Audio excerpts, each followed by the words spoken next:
Welcome to another 5 Minute Friday with Brian. Today is July 30th, last Friday of the month, and I'd like to continue our discussion on the purchase contract. I am a real estate agent in Orange County, Southern California, and I'm up to page 6, I believe we're on now. But this page discusses, let me share my screen. This page discusses the time periods, removal contingencies, and cancellation rights. So a lot of important information because you'll want to know basically what your rights are and your time frames to do them in. So this is all set up and agreed to by both parties at the beginning. So you see here is 14A, the seller, they have 7 days by default, which it could be changed right in here or that, that spot. And these are the different paragraphs of information they are responsible for providing. It's the HOA information, pest reports, any other disclosures, or just what the seller's aware of kind of information. The buyer by default has 17 days right here, which can also be changed. Right now in this market, people are changing it and shortening their time frame to around 12 days or so. But that basically says you have this time frame after acceptance. So both of them, day one is it's accepted here, and day one is the day after.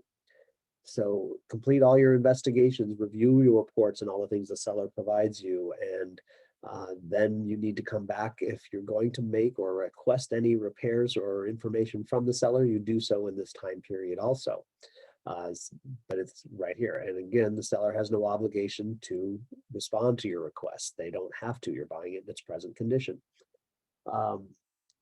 You can remove your contingencies, or you should remove your contingencies after this time period, after you reviewed everything. If the seller brings something late, so it's that day 15, then the buyer has 5 additional days, or even after the time period's removed. If something new is disclosed, you have 5 days as a buyer to review that. If you need to continue the contingency, you can do so here. It has to do in writing. If you also need to remove them in that time frame. If you don't, then they can give you what's called a notice to perform. That works both ways. If the seller doesn't give you something in time, you can ask the seller to remove notice to perform, to provide that information within the days that are within the next 2 days. That's what the form allows. You can also remove some with the offer. Let's say you don't need to sell a home, or you're not going to ask for an appraisal.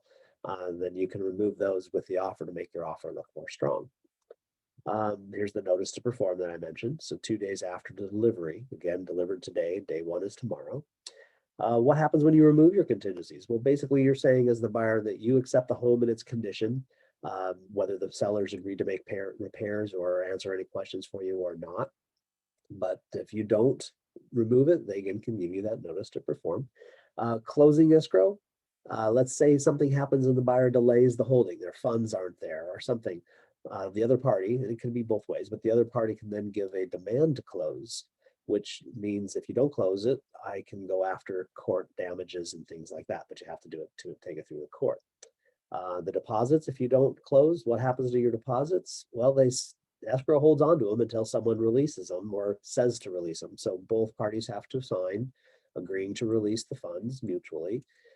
If someone refuses to, and then later you go to arbitration or a court, then there could be a penalty on top of all the other fees of up to $1,000 for that party that was not wanting to release the funds.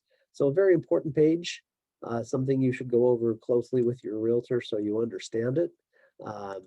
If you do have questions, please let me know. Here's my information. Look forward to talking with you about any of this or any of the stuff we discussed before, or any questions you might have about the market. Again, thanks for joining me. Hope you're having a great day, and look forward to talking to you next week. Take care now.